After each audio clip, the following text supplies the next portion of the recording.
will have not hit land. So this storm is just going to continue to build, pushing water. So the surge, and one other thing, the message, I was just talking to Greg D about this, literally, just before this phone call. And I think the Hurricane Center, when you look at their forecast of a 10 to 15-foot surge, remember, that is a worst-case scenario surge, and that is a surge all the way up Pinellas County. And people are like, well, wait a minute. I thought we were going to have an offshore flow in Pinellas and Pasco, so why would we get a surge that high? Because that number is worst-case scenario. Definition, that number is worst case. So that number represents the possibility that this storm might unexpectedly go a little bit more to the north. And if it does, they want to make darn sure that every single person in Pinellas on the coast knows that this is coming. So it's not really, a little bit of CYA, but it's also much better safe than sorry. Yeah, it's definitely the latter of the two. I mean, I will tell you without any hesitation, the Hurricane Center could care less if they get this forecast wrong, as long as they have covered every possibility and made sure that people are aware. I get the CYA thought, and as a forecaster, I understand, if the forecast is wrong, there's heat on a meteorologist. Of course there is. That's the job. And I've learned to accept that after many, many years. But at this point, all they care about is keeping people protected and saving lives. That's it. So, yeah, they are going to give the worst case scenario and make sure people know what that worst case scenario is. And then it's up to them. I probably had 1,000 questions yesterday, and I'm not exaggerating. I've gone from like 600,000 followers on Facebook to 1 million in about 2 weeks. And because there's literally so many people wanting and needing to know what's happening with this storm. And well, Dennis, do you realize the number of people that are in their cars right now all over the West Coast and Central Florida that are listening to you right now? Yeah, and they're probably not moving very fast either if they're out in traffic, because my family went from here to Jacksonville yesterday, and it took they left at 4:00 and they got there at 2:30 in the morning. Jeez. So it was just crazy. We're not on the water, but we're about a mile from the water, and we have a ton of trees, giant trees. What is your evacuation zone in Palm Harbor? We're a C. Okay. My house is a C. But listen, folks, Dennis Phillips, chief meteorologist, got his family out of Palm Harbor and sent them to Jacksonville. I think there's something to read into that. Well, I did, but people ask about that, and I did. My brother-in-law's still staying at the house. He works for the city of Clearwater, and he, he has to be here. He's working the entire time, but and it's mandatory evacuation anyway. But my take is, again, I'm going to be at work 24/7 for 5 days. I won't be here, and I'm going to have a tough time sleeping, and not sleeping, but working and knowing that I have these massive trees all around this place. And there are going to be trees that are going to go down on houses in this area. There will. I mean, it's going to happen when you have 110, 120 mile an hour gusts and all the rain that we've had. So the roots are softer as it is. So, yeah, my take is always, and I have neighbors ask me the same thing, are you sending your family? And if I lived, I will be honest with you, MJ, if I lived in it's a tough thing to say, but I'll say it anyway.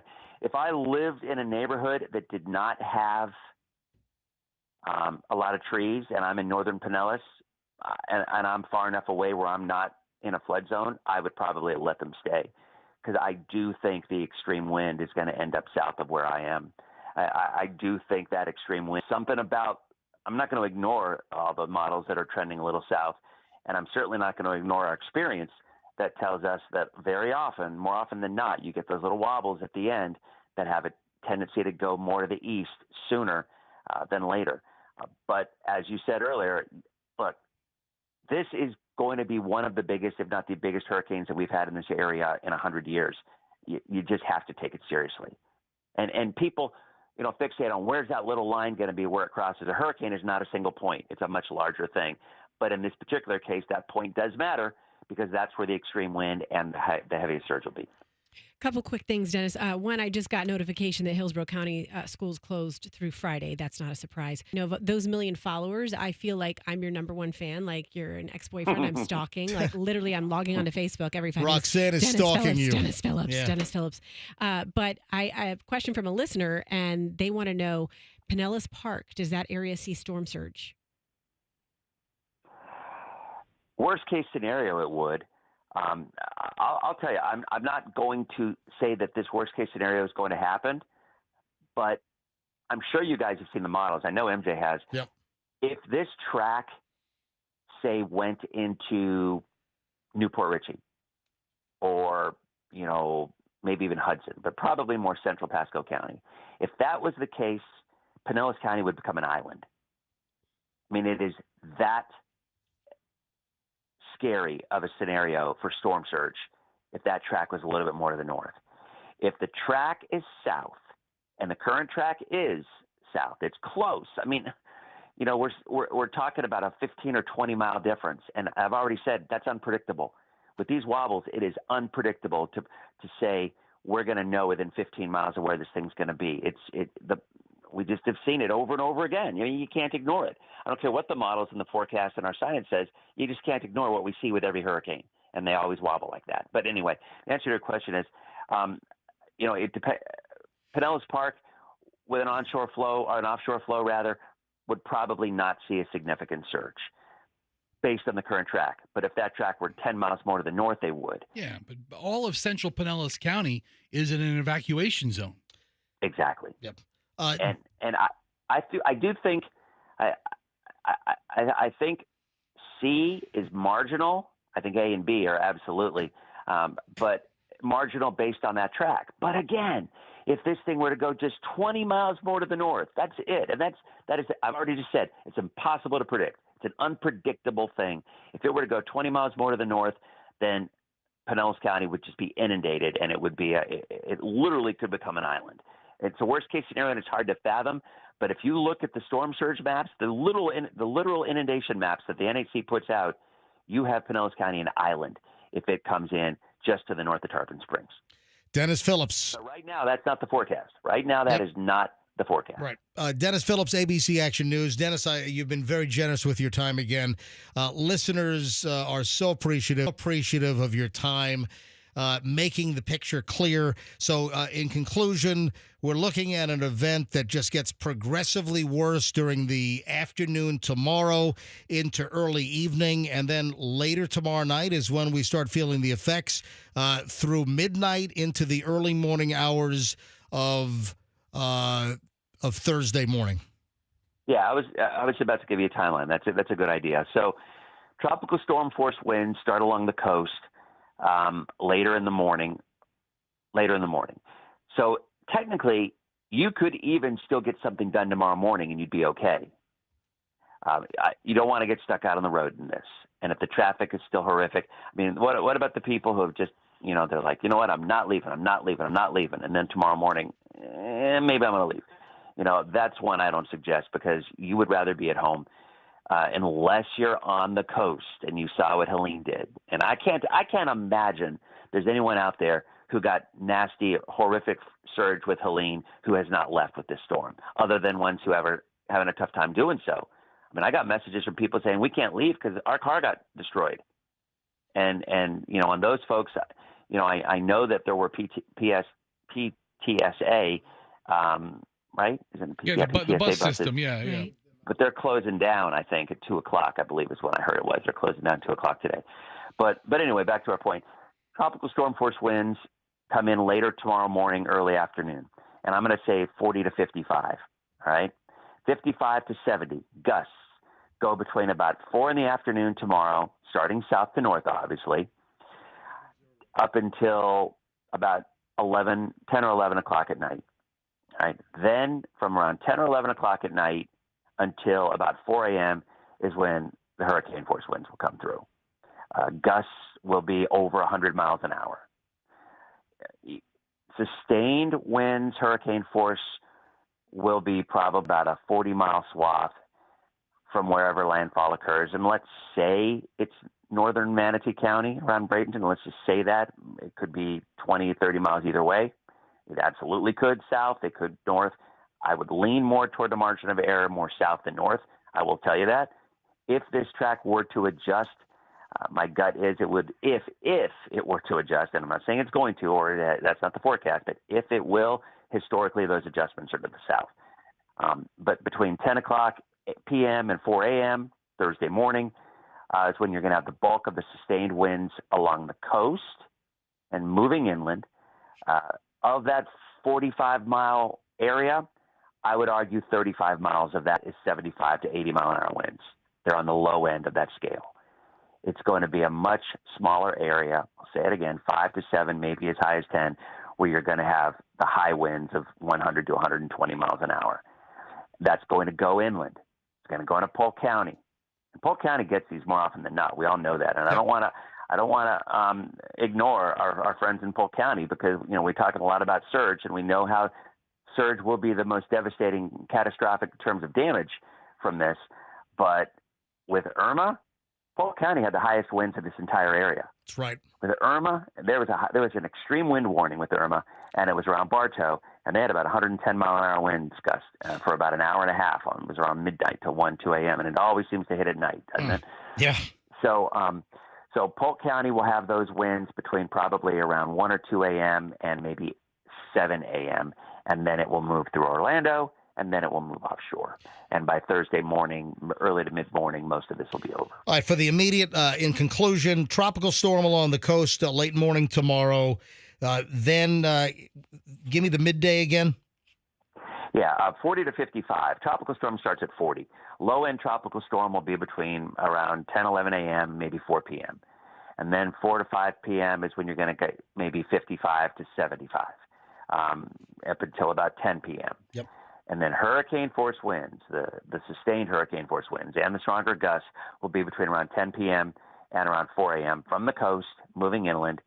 And then, 3, 4 a.m. Polk County, maybe a little earlier, Polk County until early morning. Widespread power outages. Yep. No doubt about it. Millions. Do not, yeah. And don't use your generators in your home or in your garage. We've said it a million times, but with Irma, when that extreme wind moved through Polk County, a family of 4 died from carbon monoxide poisoning. They ran the generator in their home. So it's just one of those things. And, a lot of people are opening their generator boxes for the first time today. They ran to Home Depot or Lowe's yesterday and they got them. And they're like, okay, we got this, but they don't know how to use them. And, by far, if anybody's out there listening who has a new generator, just never use it inside. You can plug things in inside, obviously, but the generator itself with the carbon monoxide fumes has to stay out of your garage, out of your home, and without any ventilation that goes into your home. Dennis Phillips, ABC Action News, Chief Meteorologist. Dennis, thank you, and we'll see you on TV. Our plans for tomorrow morning is still up in the air. Dennis, we could probably still come to our studio and do the show tomorrow if we're back out of here by 10 a.m., right? Oh, yeah, I think so. I was telling Wendy Ryan that last night because Wendy has PTSD. Her car got flooded out with the last storm. I can't remember. I forget which one it was because they're all a blur to me, and I haven't slept a lot in 4 or 5 days. Whatever storm flooded out South Tampa really, really bad a few years ago, whatever it was, Wendy was literally driving home from the station, and she asked me, she's like, can I get home? And I go, no, I wouldn't go. There's going to be water. She's like, I can make it. I'm like, okay. She didn't. Her car got flooded out, and she had to be pulled out of the car and by TPD. And she lives in South Tampa. And so anyway, she's kind of paranoid, obviously, for good reason, about driving home now. And I'm like, nah, you can make it tonight and get back in tomorrow morning. Because I think you guys can too. I mean, I really think I don't know. I'll drive in 60, 70 mile an hour winds. I mean, I feel like that's an afternoon thunderstorm. So I don't know. Maybe I'm just kidding myself. But the worst of the wind is just not going to be until the afternoon. So I really think you still can get around tomorrow morning. Yeah, so we got to get with our management because they were talking about shutting things down tonight here at the studio. And I really believe, and you saying this on the air, and we'll pull the audio for management and the corporate yuckity mucks. And it said that we were okay to do the morning show tomorrow, that we should be fine. Yeah, I mean, I do. I think it's drivable tomorrow morning. Right. I do. Dennis, thanks for your time, man. And I know I speak for all the people that are listening right now. Dennis Phillips, ABC Action News, Channel 28. Thank you, Dennis. My pleasure. Be safe, everyone. Bye-bye. Thanks, you too. All right. There we go. A special, what was that, 33 minutes? Mm-hmm. 33 minutes straight. He's just a local treasure. He is. Listen, the 30 minutes straight. It's Dennis Phillips Live, MJ Morning Show edition. All right, I'm obviously running very late here, but listen, we're just doing what we got to do. All right, let me grab a quick break. We got phone calls coming up. I still have to go over the Dennis Phillips list of stuff to do, and you still have time to do it today. A lot of the stuff you have around your house. You do. All right, here's the deal. We'll take a quick break because I'm way over time. And then we'll go back to your phone calls. We'll do the Dennis Phillips list. Brian Stern from Gray Bull Rescue. Oh, is he back from Lebanon? He's just got back from Beirut in rescuing Americans from Lebanon. And, of course, he did the rescue of the family with the Tesla fire in Beach Park in South Tampa just a little over a week ago with Helene. So he wants to talk about what they're staging as far as private rescue assistance here in the Tampa Bay area. So we'll get him on as well. All right, hold on. Back in minutes here on the MJ Morning Show on Q105. If you have any issue...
11 at the MJ Morning Show as our Milton coverage continues.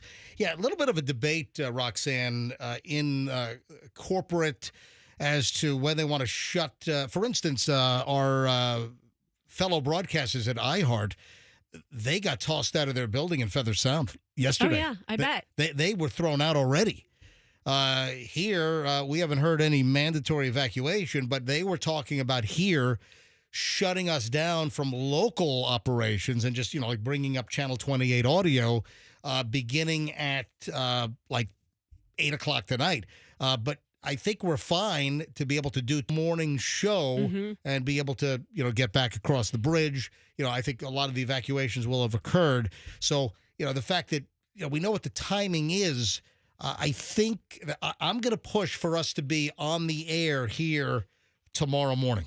Yeah, I think we can squeeze tomorrow morning in. I really do. My issue is always the day after the storm, especially when you have an overnight storm. I personally don't feel comfortable driving in the 5 o'clock hour when there could be storm surge, flooding, and you can't see the roads as well. That's when I get nervous is the post-storm. That seems like at least how it's timed out with our show. Let's go to Brian Stern. Brian Stern on line 6. Brian, welcome back to the MJ Morning Show. Hey, MJ, how are you? Doing fine. Brian Stern is the leader, the head of Gray Bull Rescue. We had Brian in the studio a little over a week ago. Wow, just a week ago we had we had the worst storm since 1921 with storm surge, and here we are a week later with a whole new event with Milton. Different storm. We're talking about hurricane force winds and storm surge. The whole potential barrel of fun with this thing. So Brian is just back from Beirut, Lebanon, where they rescued Americans to get them out. And, of course, Brian's organization, Gray Bull, they rescued 2 families at a beach park during Helene when the saltwater storm surge got into a garage, and it's believed that caused a Model S Tesla fire, and it burned an entire house down at 17 Spanish Main in South Tampa in Beach Park. And Tampa Fire and Rescue, they tried like hell to get in. They could not get their assets. The trucks could not get into the neighborhood with 4 feet of water in the streets. So Brian, knowing the family whose house burned to the ground was fully engulfed, Brian was able to mobilize and get through the flooded streets on little rafts to rescue the Murphy family and also the neighbors next door, because they were afraid that the Tesla house fire, which destroyed the entire house. The video's on my Instagram at Certified MJ Radio. It's unbelievable. But the family next door thought the fire was going to jump to their house. So, Brian, you rescued both. And you're just back from Lebanon, but you want to talk to our about your efforts and what you're staging here in the Tampa Bay area. Yeah, so it's been a really long 2 weeks. Since in the last 2 weeks we did we did night one of the hurricane with the Murphy fire.